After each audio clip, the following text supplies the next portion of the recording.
Grand Rising. Good morning to you. Hey, I woke up breathing. It's all good after that. Metaphysics and paradoxical Heka, yes. For me, it's been a journey of just really about self-development. How I've developed paradoxical Heka and Kametaphysics is just through the journey of really becoming who I am, and a lot of times it's gone through life's difficulties. I grew up in a religious household, staunchly religious, staunchly Christian. And I had a lot of questions about it that a lot of times people just couldn't answer for me. I was that kid that's, like, why? Well, this is this. Well, why? This, and this. Why? That was me. But it really started to I started to recognize that just a lot of the stuff that I was being taught through religion really ended up causing a lot of the issues that we have when we're talking about our mentalities. Because we really operate. Religion taught us, and not just religion itself, but even in our society, there's this underpinning of we're broken, something's wrong with us and we need to be fixed. Okay. But from the Kemetic perspective, and Kemet is just the ancient Egyptian spiritual system that was really prehistoric Egypt. Okay, so that's what Kemet is, but it actually is where Christianity developed from. Okay, so you can go back to ancient Kemet and see what these ideas were before they were distorted as religion. Okay, so from an ancient Kemetic perspective, we're not born sinful, we're not born broken, we're not unworthy. We are born divine. We're born whole. Okay, that's the operating system that was before religion. That if you're born whole and divine, you're not broken. You can be out of alignment. You can be off balance, you know, but you're not broken. So the whole idea is what can you do when you do find yourself out of alignment? What do you do to get back in alignment? So that's what metaphysics and paradoxical Heka is about: getting us back in alignment and really rerouting our identities from a system of brokenness, an ontology of brokenness, to an ontology of wholeness. So you basically use you as your source self, as the baseline from that you operate from in life. Yeah, yeah, and it's definitely it's based on fear, based on coercion, So that's the whole system is to basically keep you in line, to basically get you to do whatever they needed you to do, you know. But it's a foundation that many of us suffer from, and in a lot of cases, neurosis becomes a normalized system within this religious frame, you know it teaches us to think of ourselves as something is wrong with us. Absolutely, absolutely. I mean, and our parents, they taught us what they knew, but in a lot of cases we've never ever had the ability to really fact check what Christianity and what these systems have done. And through the Kemetic system, it is a way to go through and fact check it, because you can see where the ancient systems, they developed from the idea of wholeness. In other words, the idea that we are the creator, basically an extension of it in human form. We're not different from it. We're just a different magnitude, so to speak. And I like to use the idea of, or an analogy to explain their concept of it is like if the creator is an ocean of consciousness, then we are all drops within that ocean. Okay. So if we are all drops in the ocean, then that means we have to be the same thing as the ocean. And then the ocean has to be within every drop. One cannot be separate from the other. But from a religious perspective, we're taught this, we're somehow different. It's said even biblically that we're made in the image of God, but then you go back and everything is being taught to you that you're somehow different. You're not in the image. It's even sinful and prideful to even relate yourself or to equate yourself to that idea. So it becomes a whole system that basically pushes you down and makes you, consider yourself in a way that it's about self-loathing. It's about, not really appreciating the wonderful being that you are. All of us have gifts, but they might not all look like everybody else's. But a lot of times there's something that we might have that have been told that it's broken, but in reality, it's just another side of a gift that we have that we just need to develop. Oh, how old were you when you felt the shift and you got into developing? So I asked my first question, Wanda, when I was 15 years old. Okay. So it Hell was, yeah. yeah. So when we come, a lot of times, and you'll find a lot of, especially a lot of the children coming in today, they're already turned on to this stuff. They already realize that these systems are not right, you know. But I started to asking questions. I was 15. That's when I started to ask questions. Now, when I started to think it was earlier, you know. But my first question is, if a good person that is not a believer does good all their life, and then you have a bad person, let's just say, and I just take it to an extreme, just say person is a mass murderer, and then on their deathbed they decide that they're going to accept Jesus as their savior. The good person that's done bad all their life that does not believe go to hell, but the bad person that's done bad all their life and then switches right at the end goes to heaven. And I remember asking my mother that, and I said, "Could that be true?" And she just looked at me and goes, "Yep." End of conversation. But Wanda, that tore me up. I mean, I'm thinking to myself like, how can this be? Something's not right about it. And then the next phase was as I got older, life just starts to happening to you. Life starts lifing. you Yeah. know, so I'm going through all of this stuff, and so the question that I really started to ask deep down was, man, how do I get my prayers answered? You know, because I'm watching people who's not towing the line, so to speak, who's not following all the rules. They're getting their prayers answered. They're getting what they want, the life that they want. But I'm not perfect, but I'm kind of towing the line. But things are not happening like they're supposed to. So that just made me start to question even more. It's like, okay, they're not following the rules, but they're living okay.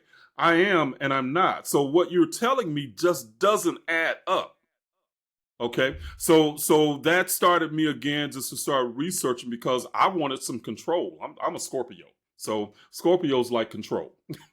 So how can I get my life in order and me have some control over that? Because obviously people got their prayers answered whether they were following the rules or not, but I was and I couldn't. So it started making me think in the terms of the science of metaphysics. So that's where I came into Kametaphysics and started to developing that over the years in Paradoxical Heka. So metaphysics is essentially just a philosophy of spirituality. So that's one way you can look at it. It's just in other words, meta means above and above the physical. So which is what we would call spirituality, but it doesn't have the religious connotation to it. Okay. Ka metaphysics is basically the ancient Egyptian idea of the soul. Okay. Okay. So I call it the soul level operating system. When I was 15, probably when I started researching, I ended up going to a Bible college. I got a scholarship, basketball scholarship. I started researching then. And I've been researching ever since. Okay. That's very interesting. Beautiful. Um, so how does paradoxical Heka help someone hold I feel broken and I am whole at the same time? So, and that's one of the keys. So what I figured out, Wanda, was that a lot of times we are taught to, and let's just think of this in the context of Jungian psychology, where we talk about the shadow and the light. Our shadow self and light self. Or good and bad. And if we're talking Christianity, you got the evil self and the good self, or you're good or evil, one or the other. But just light and dark. So what a lot of times what ends up happening is that we are told that we need to fight or overcome this so-called shadow self. Okay. But that ends up making you an adversary to your own development because you're fighting yourself. Okay.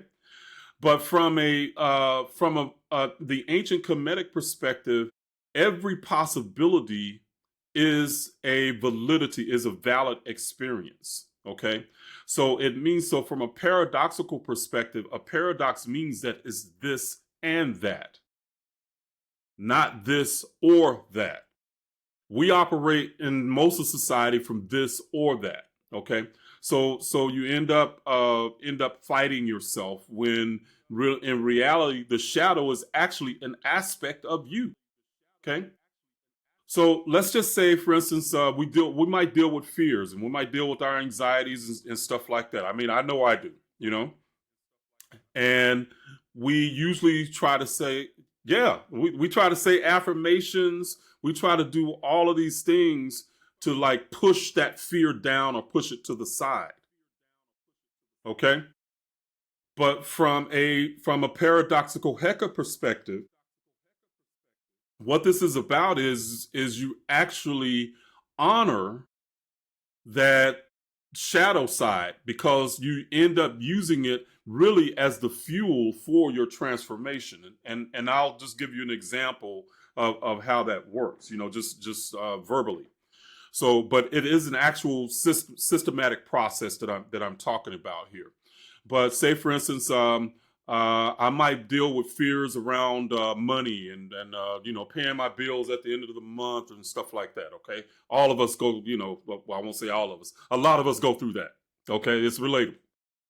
So I might say something like, even though I have this fear that I might run out of money, I honor that fear and recognize that the universe does provide for me. That's the paradox. Because it's true. Because you can look back on your life, and I know for me, and see when I thought all things were lost, these miracles happen. The unexplainable that just caught me. Okay, I wonder. I've had that happen so many times that I mean I could spend an hour talking about it. Okay, but I won't do that. but but that in that sense, that's the paradox. I honor the fear, which is honoring part of me, but I also attach it to the eternal or the grounded eternal aspect of me. That's the key. One of the keys here. Okay.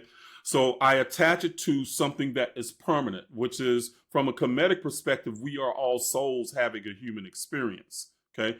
We're not trying to get to being a soul because most systems teach us that becoming soulful is an aspiration. But from a Kemetic perspective, you are a soul already. All you need to do is recognize it and tune into it. Okay. So from that perspective, so paradoxical Heka, it uses breath, and when I'm speaking that paradox, I'm using breath. Breath is conscious. The breath that we breathe, the air, the universe is conscious. So when I speak that paradox, it's literally tuning my energetic field. Okay, so the way the ancient taught it is that we are 9 parts of an energetic. There are 9 parts of our being that are all based on energy. The body is just one of those. But the breath is the thing that is able to move between both worlds. So when I speak Heka, Heka is the idea that there is this magical source that creates the universe. Biblically, you might have heard about it in the idea of, in the beginning was the Word. It was John 1 1. In the beginning was the Word was with God, and the Word was God. So, in order to speak a word, what must happen? Your vocal cords must vibrate. So, in that sense, it's saying that the entire universe is vibrational. So, when you speak, Oh my you're God. literally speaking the magic. You're speaking, and you're speaking the ability to create. So when you breathing that paradox, you're literally tuning your field through your conscious intention. So I'm getting into some deep metaphysical manifestation science here. And it's crazy because the very first guest I had on my podcast was talking about operating at hertz, electromagnetic force, um, Mm-hmm. things like that, operating at a vibration. And that was the first time I ever heard anything like that. And she said that's very common. And I didn't know how to relate to her and ask her questions. And you're probably the third person that's brought it up. And it's unique. It's interesting. Yeah, yeah, and see, but one of this is how we make this, and what I like to do is make it practical, okay? Because I cannot stand woo woo spirituality, and what I call woo woo. But Yeah, but what I call woo woo is that it's this great, the stupendous, people use these what I call word salads, but when you analyze them, it's like, what does that mean? What do I do with that? Okay, that's where a lot of us end up. Okay, but this is the thing, and this is how you integrate this. And so when I was saying earlier that you connect to your essence self, okay, that permanent self, the way you do that is through your emotional states. Your emotional states are translation of the of the universe and its vibration. So when you feel good, you are aligned with your eternal self. When you feel bad, you're misaligned. It's that simple. Okay. So that's how you can keep on track to know that if you are living life and you are aligned with your soul self, life is magical. But when you're misaligned, you're trying to force, you're becoming your adversary, you're doing all those type things. So, but when you're aligned, like you might not know what your purpose is today, but if you're just living in alignment, you're going to end up stumbling over it. So live life from your joy, live life through your joy, and life will just unfold in the way that is magical and the way that you want and need for you. Yeah, yeah. No, and Wanda, believe me, I've dealt with that. I've dealt with all of that. So what I'm talking about, I'm an old man. I'm 63 years old. So what I'm talking about is stuff that again, lifes.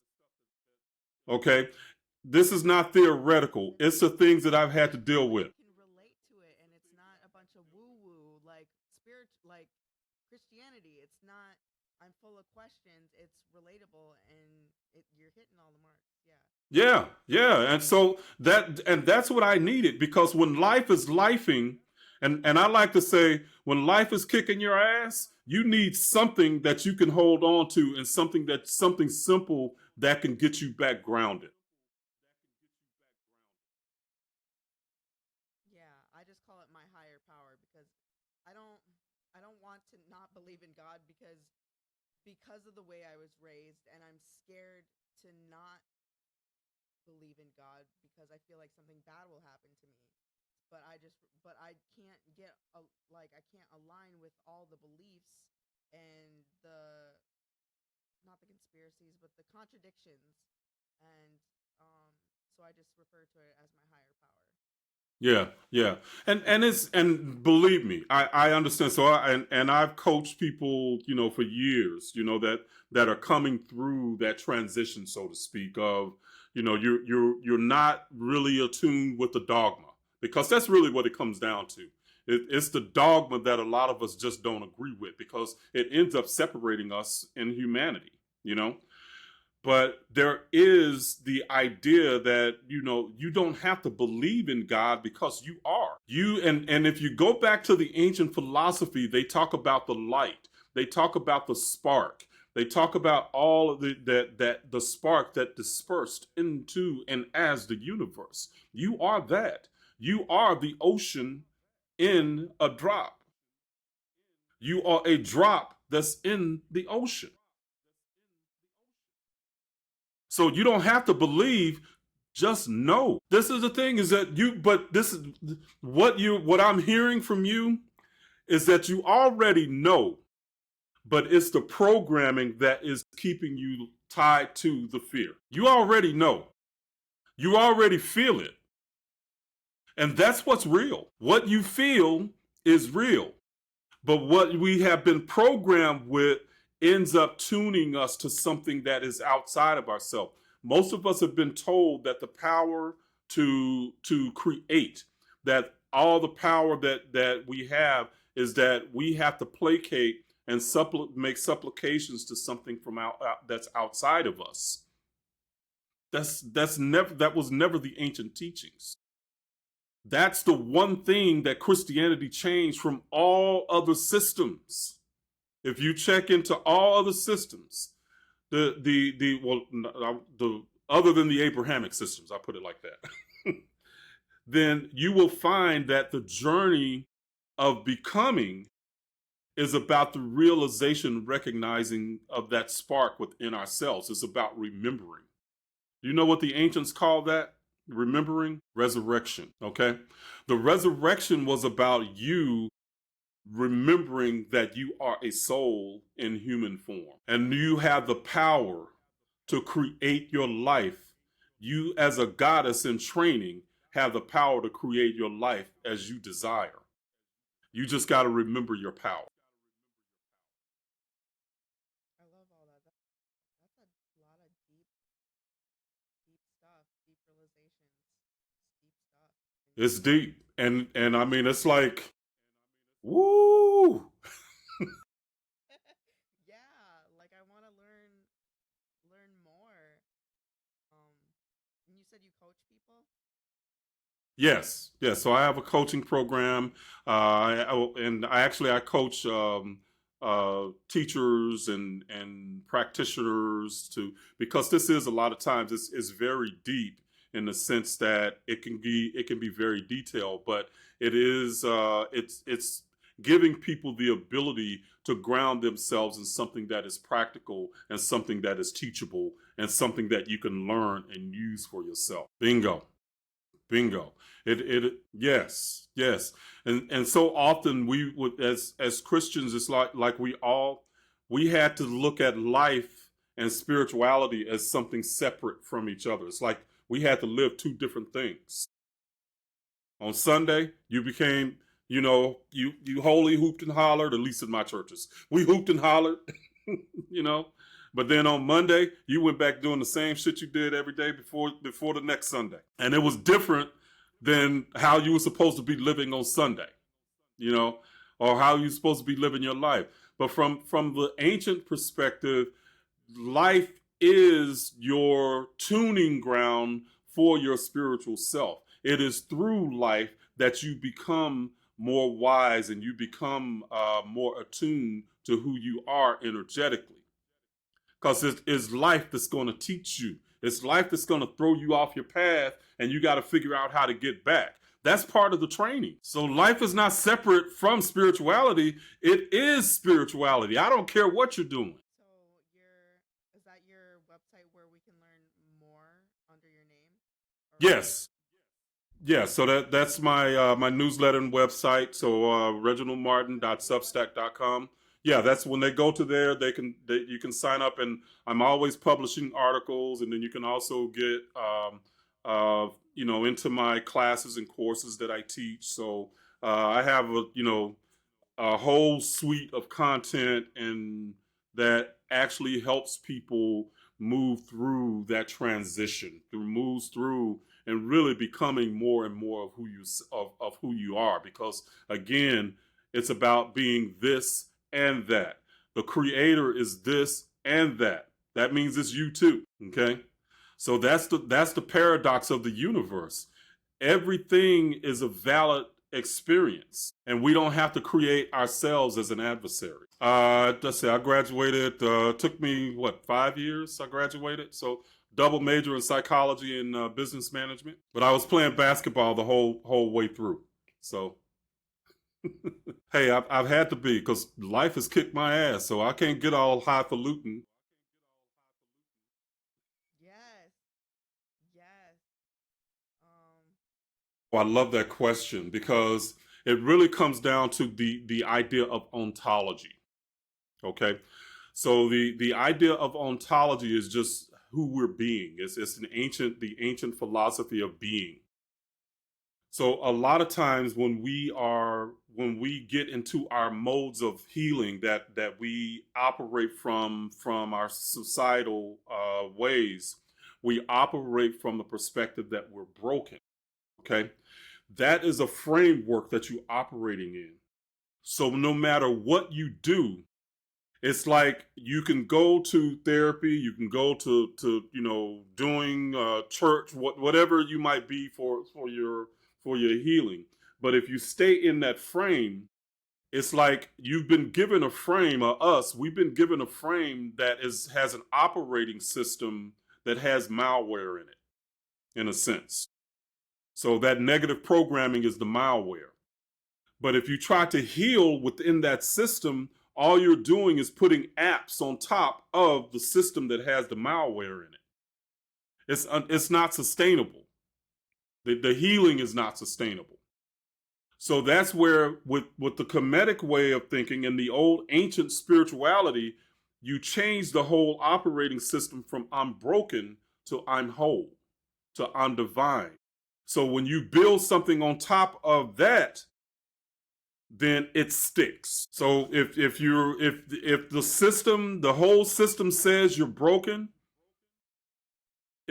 whatever you do is essentially a temporary fix because that brokenness is going to infect whatever it is that you do. Yes. So that's what. So switching to an understanding that you are whole and that you are divine, that's a totally different frame. Once you operate in that frame, it doesn't mean that you're not going to get off balance. But once you figure out how to take care and realign, it sticks for you. I like that, and I like the comparison you made with the malware, because that made it more able to picture. Because I am like in and out with like what you're talking about. It's so relatable, but a lot of it is above my understanding, and so when you, yeah, when you explain it like that, I'm able to reconnect. Yeah, yeah, no, and that's why I'm an old school teacher, so I know how it works. So I have to bring it back to something that's relatable. I get that for sure. That's why I don't like the woo woo stuff because it's way up here, and if we can't understand it, what's the point? So, no, that's a great question because sovereignty just basically means is that you are the ruler of who you are. Okay, you are a sovereign soul, so there's nothing outside of you that dictates to you. So in moments of instability, and I have to put it in context again to religion. Okay, so that's a lot of times that helps people understand is that when we with religion we were essentially told we were powerless unless God gave us the okay. He gave us a check mark, in a sense. Okay. From a sovereign perspective, you're not looking for something outside yourself to intercede for you. You're looking to understand the science of how you become the creator of your reality. You're looking for how you can manifest what you desire in your life. So in that sense, you become the sovereign soul of your own experience. Yeah, so when we're talking about grief, and this is really what I call the human architecture of or the architecture of human transformation. If you think about so after I talk about this, just you can go back and think about the times that you've actually had to shift and reconcile things. So in this context, grief is we say like we had a loved one, we might have a loved one that has passed away, and we're really grieving, that loved one. We miss them, and that's natural and normal. And a lot of times people will grieve for years because they just feel like, man, they've lost this person. They don't know how to operate without this person. They're dealing with, whatever they're dealing with. That can go for years that can happen. But anybody that ever comes through the grief, there's a process that everybody goes through. And it's the paradox that people go through. And this is what I mean, is that you might, at some point, you might be grieving, but then at another point, in order to move past that grief, you recognize that there's something joyful that you can remember about that person too, and the joy that you had with them. Okay? And in those moments that you recognize the joy, you're literally holding the grief and the joy all in the same idea. And then your subconscious has to reconcile that up into what the joy is. It connects you to the higher vibrational aspect of joy. So in that moment, you literally spontaneously done paradoxical Heka, in that you reconciled the grief and brought yourself into understanding and peace when you bring both joy and grief together. Okay?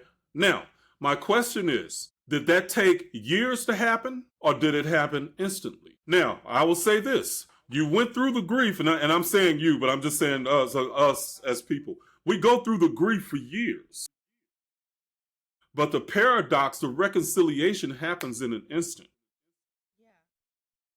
With paradoxical Heka, you can engineer that.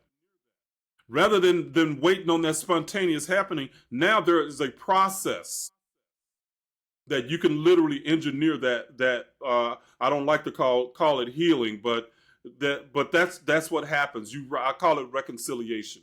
You engineer that reconciliation in an instant, when you can get to what you're really dealing with, and then what you want to have happen in your life, what you want to deal with. So you dealt with the grief, but then you want to come to joy. Let's engineer that. Okay, and that's what I've created with that process, is that you can engineer, and this is why it can work so great for practitioners and stuff like that, because there's identifiable markers to know when this is actually working.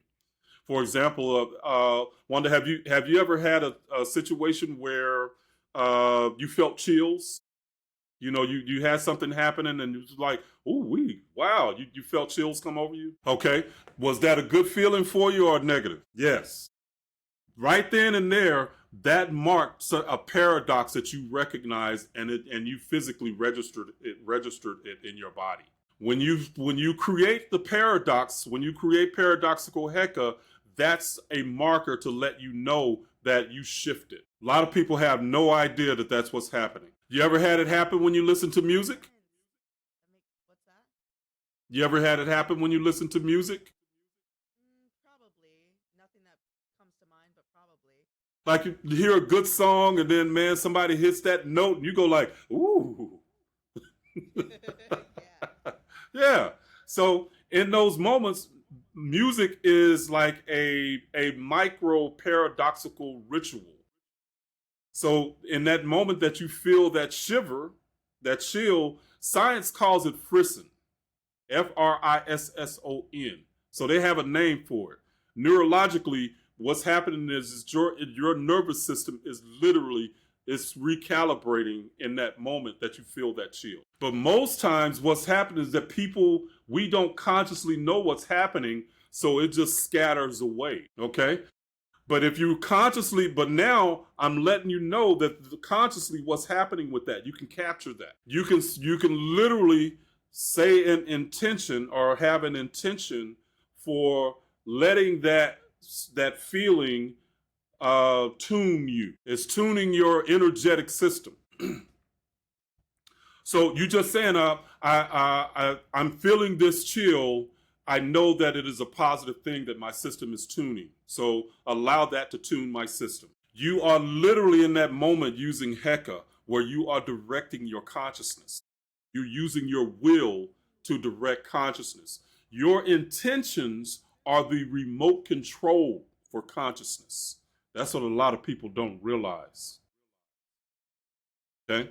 You literally can speak and frame the energy for yourself to use it the way you want to use it in your body, in your existence. This is what a lot of people it is. This is what a lot of people do that they don't realize, that they literally use intentions to negatively program themselves. Just even today, I was writing about this on Substack, is that a lot of times what we'll do is say, man, what's wrong with me? When you make that statement, you are literally directing your consciousness to go and look for the things that can confirm what's wrong with you. Okay?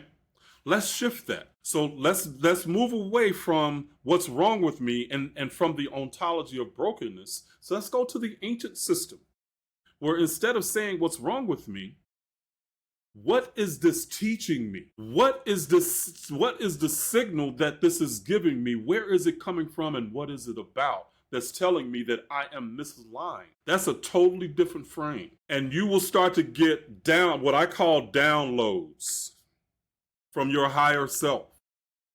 They might be pictures. They might be words. It might be a feeling in you, but it shifts you and opens you to something that can be wondrous to reprogram you in a positive way. Okay, I can get on to that.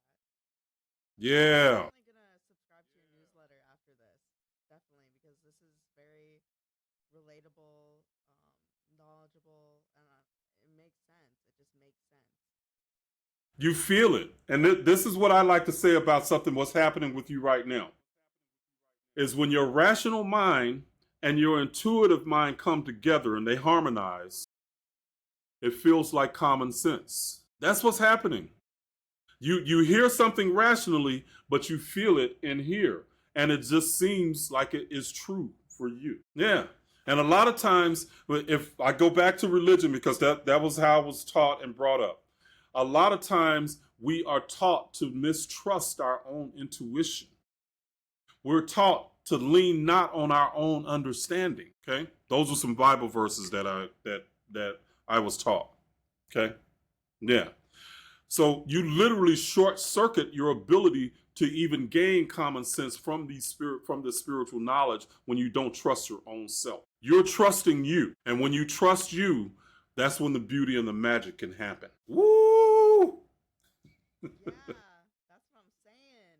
I'm so glad to have you on because not this is like a not a touchy subject, but people have a hard time challenging, their beliefs and the way they were raised. And I'm so glad that you're having this conversation, especially with me, because I struggle with it a lot.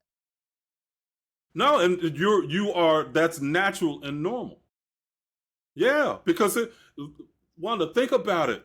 They've had 2,000 years to practice their psychological warfare on us, on billions of people. They know what to do to lock us into that fear, that system of fear and guilt and shame, probably as old as humanity. The religion came from the Christian religion came from Egyptian spirituality. So Egyptian spirituality has been around for thousands of years. So the idea of the Christ was actually around 10,000 years before Christianity in ancient Egypt.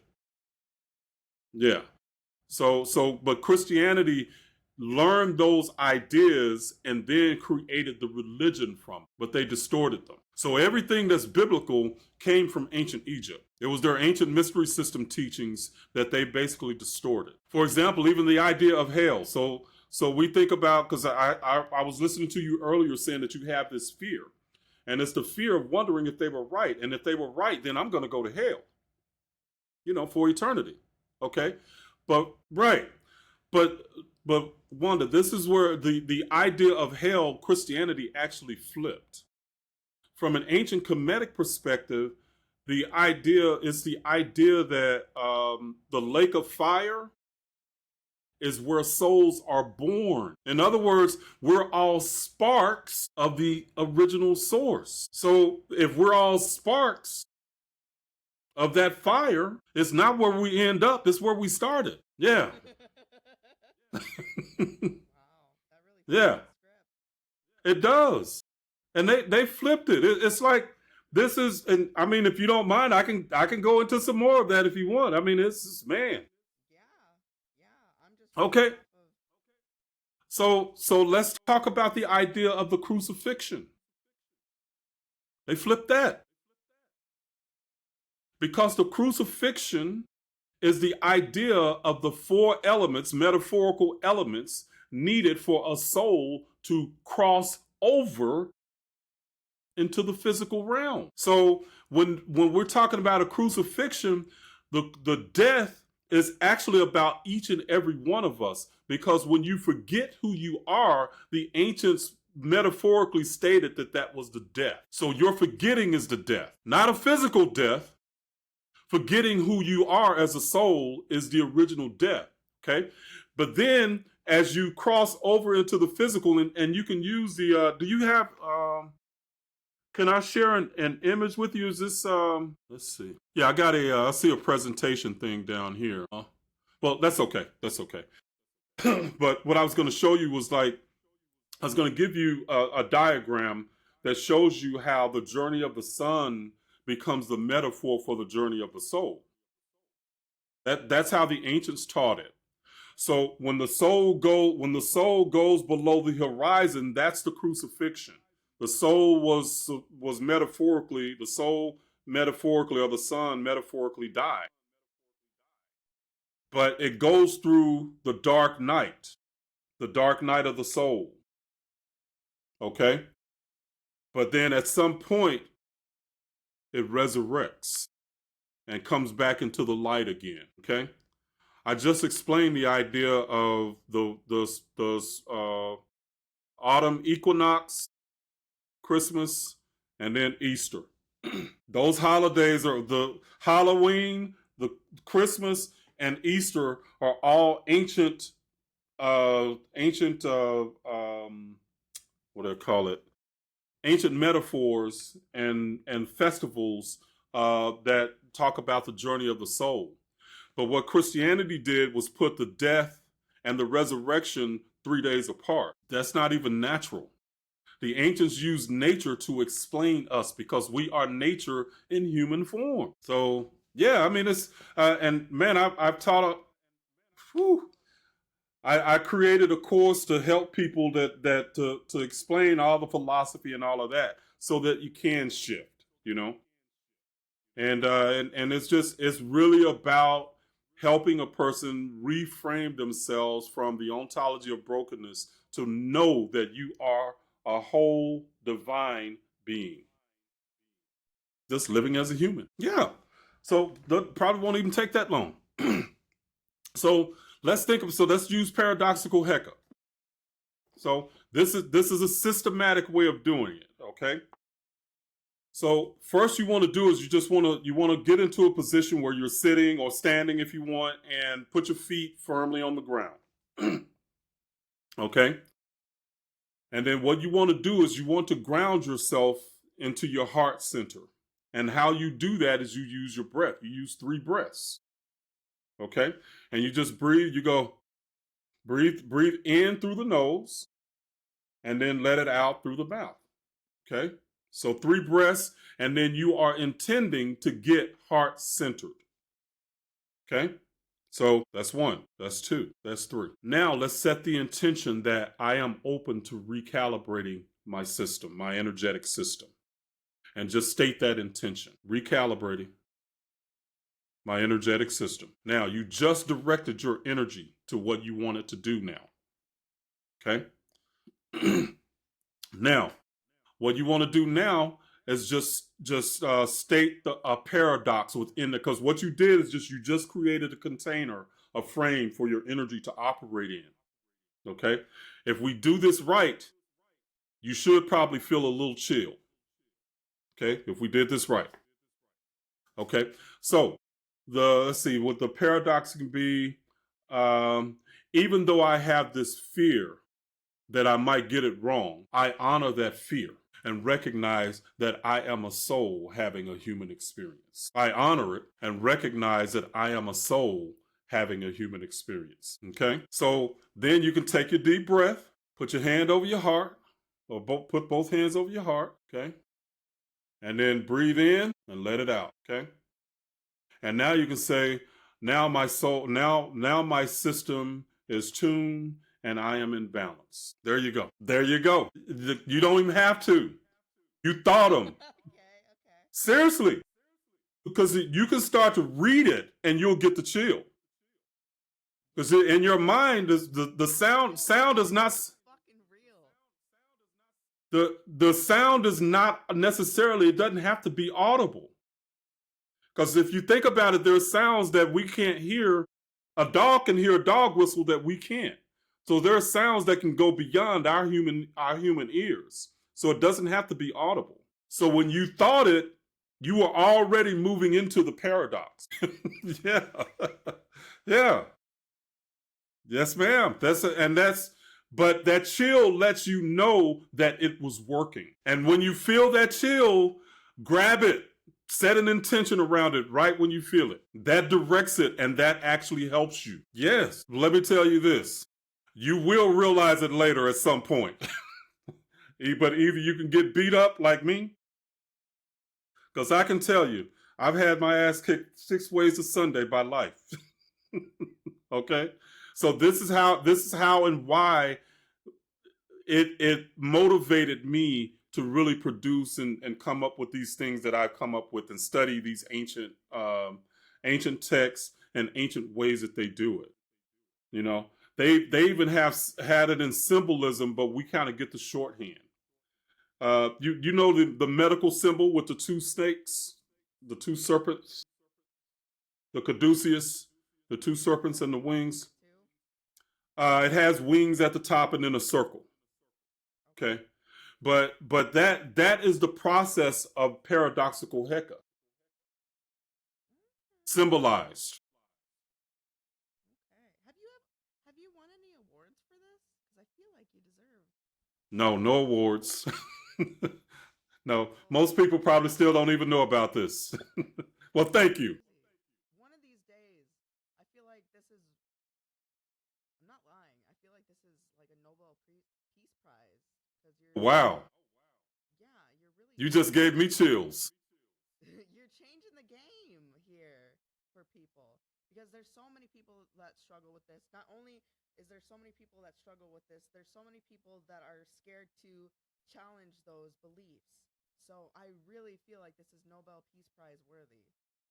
Wow, thank you for that. I really appreciate that. Yeah, you're very welcome and thank you for being on the show. Like really. And this like I said, you were hitting all the marks, especially today with things I have going on and I just got chills again. The things that I have going on, the things I'm going Grab through. it, grab it. You really helped me. Thank you. I'm glad I was. Is there any final thoughts or anything that we haven't covered that you'd like to cover? I would like to leave you with one thing, and this is what I say to you and your audience. Live life on your fucking terms. Do not wait for people to tell you who and how to be. When you live life on your terms, you will find that peace within yourself, not to conform to the rules of what society says you need to be and who you need to be. Live life on your terms and follow your joy. Let joy, that feeling, be your guide. Let that be where it leads you down your path. Preach. I love that so much. I love that so much. Thank you again for being here, and you can come back anytime. Thank Anytime. you. You just let me know when. Have a great day. I hope something amazing happens to you. Hey, it already has. I woke up breathing. There you go. Take care, All right, man. Wanda. You bet. You have a great day.